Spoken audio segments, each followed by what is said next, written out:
I'm Erin Underwood, and today I'm interviewing nominees in the novel category of the 2022 Shirley Jackson Awards, which recognize outstanding achievement in the literature of psychological suspense, horror, and dark fantastic. As of the time of this recording, the winners of the Shirley Jackson Award have not been announced yet, and we'll be sure to add the information in the notes below. Now, I am delighted to introduce Addie Tsai, whose novel, Unwieldy Creatures, published by Jaded Ibis Press, was nominated this year for the 2022 Shirley Jackson Awards. Addie is a queer, non-binary novelist and editor, as well as an artist of color and creative writing teacher. And I am delighted that they could join me here today.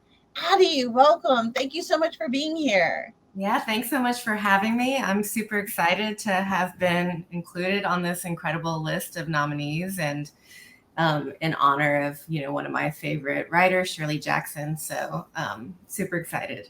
Yeah. Fantastic. Yeah, I love Shirley Jackson. She's also one of my favorite writers. So I think we're going to have a good chat today.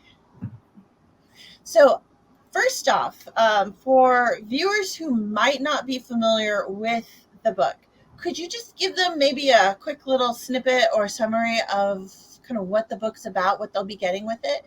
Yeah, sure. So I'm just going to read from the back of the book because it's already been written out, but I do want to show you what the book looks like. It's called Unwieldy Creatures, and it's a queer Asian retelling of Mary Shelley's Frankenstein. So Unwieldy Creatures, a biracial, queer, non-binary retelling of Mary Shelley's Frankenstein, follows the story of three beings who all navigate life from the margins. Plum, a queer biracial Chinese intern at one of the world's top embryology labs, who runs away from home to openly be with her girlfriend, only to be left on her own. Dr. Frank, a queer biracial Indonesian scientist who compromises everything she claims to love in the name of science and ambition when she sets out to procreate without sperm or egg. And Dr. Frank's non-binary creation, who painstakingly brought into the world, is abandoned due to complications at birth that result from a cruel twist of revenge. Plum struggles to determine the limits of her own ambition when Dr. Frank offers her a chance to assist with her next project. How far will Plum go in the name of scientific advancement, and what is she willing to risk? Right. So that sounds awesome to me. I'm a huge Frankenstein fan. Love Frankenstein. So very excited about this particular conversation. So first off, what was it that made you choose this topic? I mean, Frankenstein has been done in a variety of different ways over time, and I love adaptations. I love retellings. What was it about this story that kind of spoke to you that brought this story to life? So I'm what I call myself a huge Frankenstein. So huge Frankenstein nerd. I've been with this novel in a number of different creative capacities since the time that I read it. And I realized during the book tour that I actually read it at the same age Mary Shelley was when she wrote it. So I was 19 years old, sophomore in college. And I have collaborated on a dance theater adaptation of Frankenstein. I've written poems, I've written creative nonfiction. But I would say that this particular retelling sort of came out of a couple of things that I was noticing in the world that I thought would be a really interesting environment to retell Frankenstein. One was the just explosive rise of people using IVF, using in vitro technologies. Even as it's being super cost prohibitive, like people are figuring it out, and all sorts of people for all sorts of, personal and familial reasons are seeking out reproductive technologies. So I thought that was sort of interesting. And the technology around IVF is also changing quite quickly too. At the same time, I wrote this right as I started writing this right at the beginning of some of the major abortion restrictions that were happening in Georgia.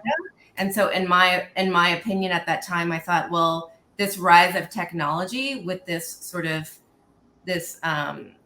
people with power trying to clamp down on who would be able to use these technologies and who would be able to carry or choose not to carry children.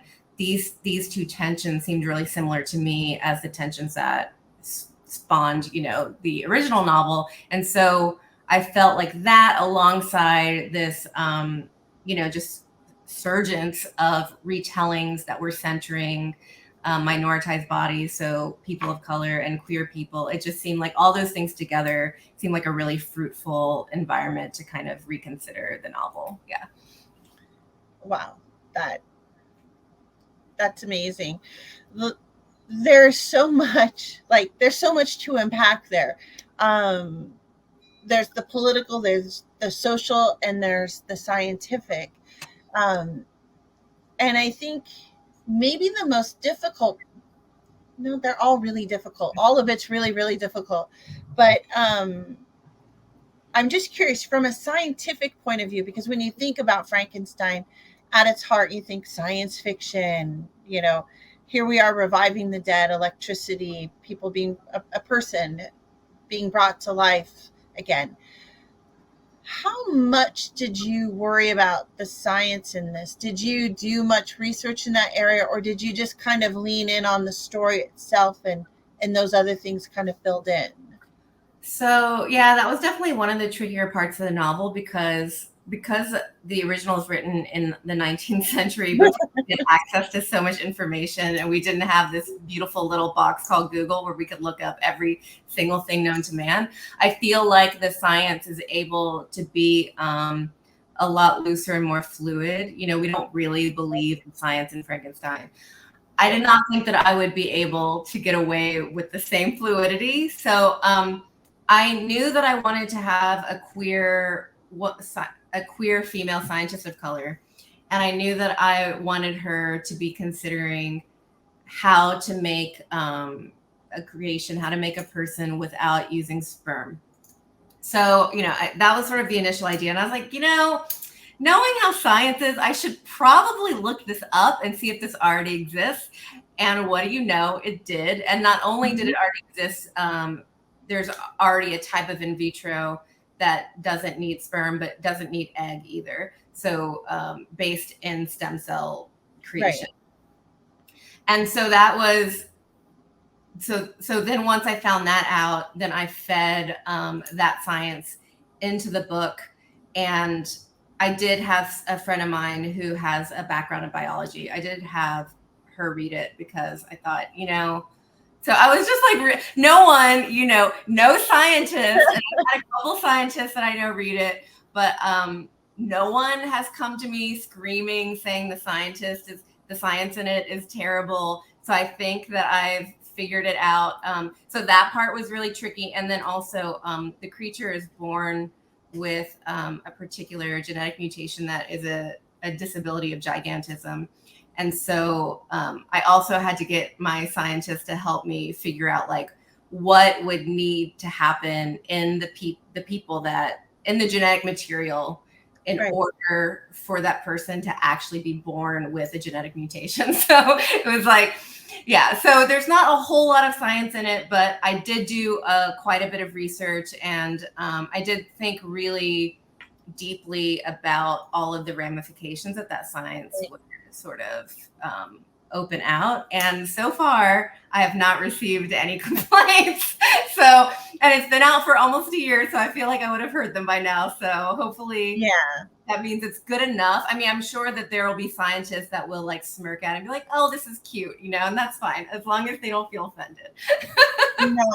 There's a lot of science fiction out there where the science is just a little too squishy, but people buy the story anyway, and they're like, it's suspension of disbelief. We can put that aside for the sake of the story. As long as the story's really good, that's easy to do. And it sounds like you just kind of nailed that story. One of the things that I was interested in, because you're dealing with a person who is looking to procreate. And so that's a really interesting family dynamic that I think it's fair to say from the dawn of mankind, we have been interested in procreation, and it just keeps changing and changing while narrowing in on who we are. Like procreation is becoming even more personal as time goes by. And I'm just curious, what were you when you were developing your characters and the family unit idea within this novel? You know, what were you hoping for? Were you coming across any surprises or any new things that were unexpected for you in the writing process of what family meant or what that structure would or should be like? Well, certainly when I learned that you could actually create an embryo using stem cells, that really kind of expanded what this novel could be, especially because one of the reasons that they have successfully done this with mice in Japan, but it obviously hasn't gotten further than that, because I could literally, sneak behind Janelle Monáe, cut off a lock of their hair, and then make a baby with it, right? So there are all sorts of ethical considerations. Or I could go to an ex-partner's house. I mean, there's just a number of ethical considerations. So so that sort of opened up some things for me around also consent and that sort of thing. Yeah. So the two characters, so two of the three characters that are involved in this scientific situation are Plum, who replaces Walton in the original. And I don't like saying that I corrected anything from the original, because Shelley is queen of my heart, but there were certain things that sort of frustrated me. So it frustrated me that Walton was used as the foil for Victor to tell his story, but then he pretty much drops off in the first third. So Plum replaces Walton, and she is an intern at Dr. Frank's lab. And so she gets involved in Dr. Frank's messiness. And she's the center of the novel, and she comes really through until the end. So Plum comes from an abusive home with a single Asian father, and Dr. Frank comes from an abusive home with a white father and an Indonesian mother who's also being abused by the father. And so I really wanted whiteness and white masculinity to be more the villain in this story, rather than just the narcissist. And I think that if you go back and you look at Frankenstein, you can see how that's also happening for Victor, but we don't talk about that as much in the adaptation. So then that really meant that Plum ends up being more thoughtful about the way that they respond to the abuse that has happened to them, whereas Dr. Frank should reflect more and doesn't. And because she doesn't, the choices she then makes around her ambition become really problematic and troubling. And so those were some of the things that I was kind of using the general framework of Frankenstein to kind of work out. Yeah. So Plum is the main character, and I'm assuming the monster, the creature, whatever we want to call it, do you have, I don't want to say a favorite character. I hate saying a favorite character, but do you have a favorite character? I mean, I know Plum is your main character, but that doesn't mean that Plum is your favorite character. I think so. I don't want to name the character, because the name is a pretty crucial moment and is a big divergence from the original. So I really want readers to learn about this character. No spoilers. Yeah. So this character, I will say this character has different main pronouns than the ones I'm going to use, but I'm going to use they, them just for simplicity. So I would say that the creature is my favorite. The creature was my favorite in the original, is my favorite in this one, because, and I think because we all really relate to the alienation and, attempt to connect that the initial creature has in the original, and, is the most sympathetic character. I think does kind of carry the heart of the original. So yeah, I think it's still my favorite. I'm not one that typically picks favorites, but I think a close second would be Plum, just because Plum is probably the closest to my own personality, my own background out of anyone in the novel. So yeah. it's interesting too, like with the creature, the Frankenstein creature, your creature, in a way, I feel like, especially with horror, when you're dealing with the creature or the unknown, the being that is other, there's something so much more human about those creatures or those beings than the humans that are actually in the story. Yeah, well, you know, and I've taught it before, and I think no one likes Victor, right? He's insufferable, and he's meant to, I mean, I don't think my Dr. Frank is quite, I mean, people have friends have written me like in the moment of reading the novel, and they're like, why does Dr. Frank do this?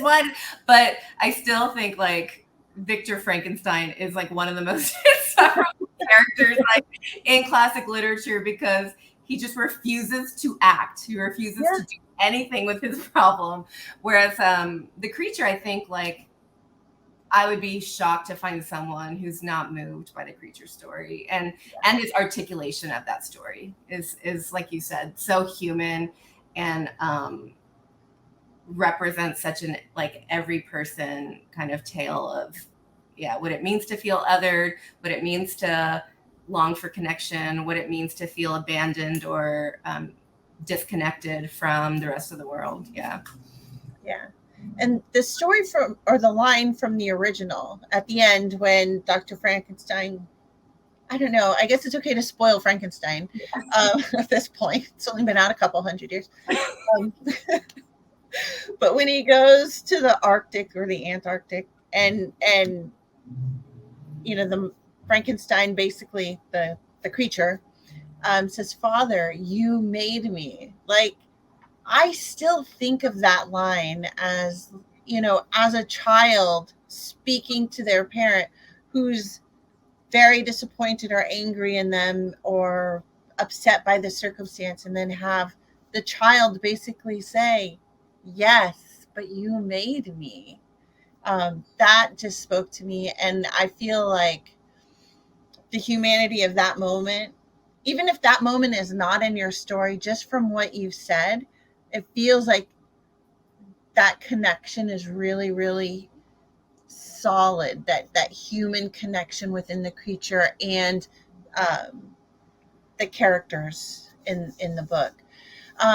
One thing, this is one of my favorite questions to ask authors. Like, what was the most surprising moment when you were writing the book? Was there any moment when you were, that really stood out for you? What you really loved, like you're like, wow, that was a great moment, or I don't know how I got through that one. Woo! I don't think this is a huge spoiler. So I decided at some point, I came up with this idea that the creature as an infant would be abandoned by our Frankenstein figure at the base of a tree.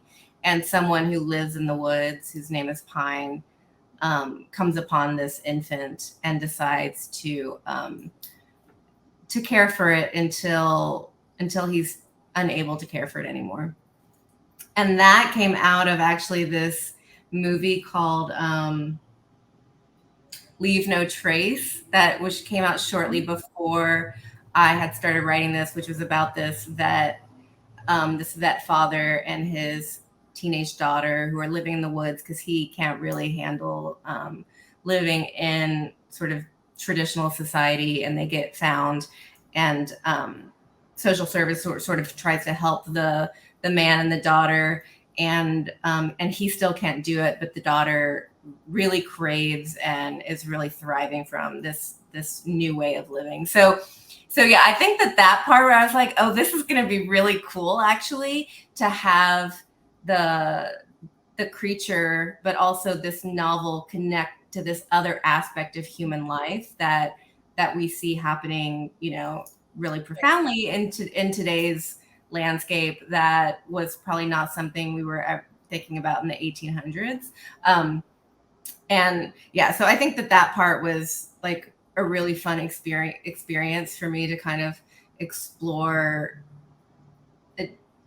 And it's not actually that different from the original, right? Because that is what he's doing. He's, you know, he's subsisting off the land. He's figuring out ways to make do. So I think that they do connect. But if if you had told me that after seeing that movie that it was going to inspire a scene in a Frankenstein retelling, I probably would be like, what? No.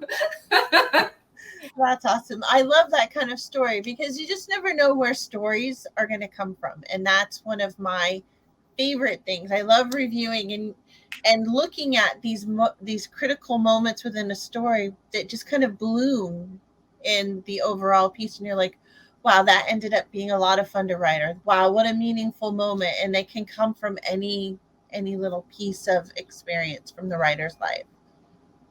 Yeah, definitely. So I think we're really close to time right now. But before we go, I want to make sure that we find out what you are up to. Do you have any new books coming out, new stories, short stories, appearances? What's on your list, Addie?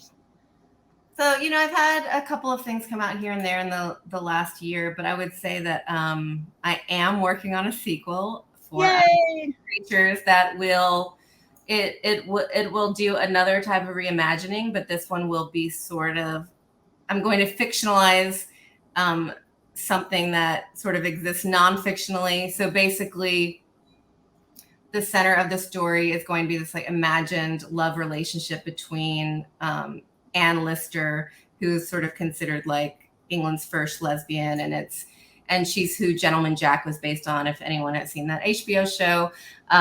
And she was someone that was able to inherit property from an uncle very early on in her life, and she lived as a lesbian her whole life and copiously documented it in journals written in code. And her journals were discovered after her death. So I'm going to create this kind of like fictional love story. They're both still going to be like mixed race Asian people.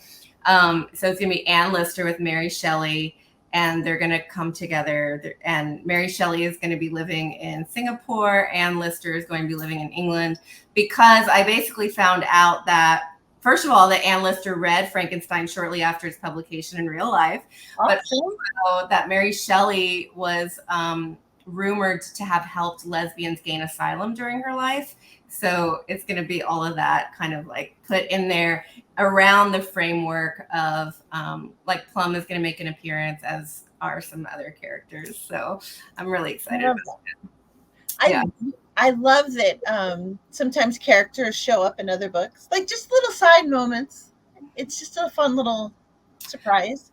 Oh, and then, something I can plug is that Rainbow Crate Book Box is doing this special edition of Unwieldy Creatures in August. And so they are they're the largest queer-owned subscription-based book box, but they're doing like this special hardcover edition of the book. And I'm really excited about it. So if you are interested, I think that they are on Instagram at Rainbow Crate Book Box. I think it might be the whole. Let me look it up really fast. So that would be something to look at. We can include that link in the notes below here for the video, so people can grab that as well. Yeah. So just working on a bunch of little things, but I would say that sequel is the thing that I'm really prioritizing at the moment. So I'm super excited about it. Yeah. It sounds great. Well, good luck with the book. Good luck with the award, and congratulations. It's a big deal.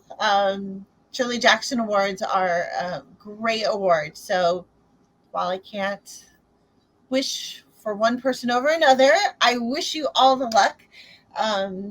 And I look forward to seeing what you come up with in the future. Thank you so much. Yeah, thank you so much for having me. This was really lovely. Yeah, thanks. Great. All right, everybody. Thank you for watching. The 2022 Shirley Jackson Awards will be announced on July 15, 2023 at Readercon, the Conference of Imagination and Literature. Jeff VanderMeer and Anne VanderMeer will be our ceremony hosts. As a reminder, the awards are run by volunteers on a shoestring budget, and they are always happy to receive a donation just to keep the lights on. Please visit shirleyjacksonawards.org for more information. Again, thank you so much for watching and for supporting the Shirley Jackson Awards.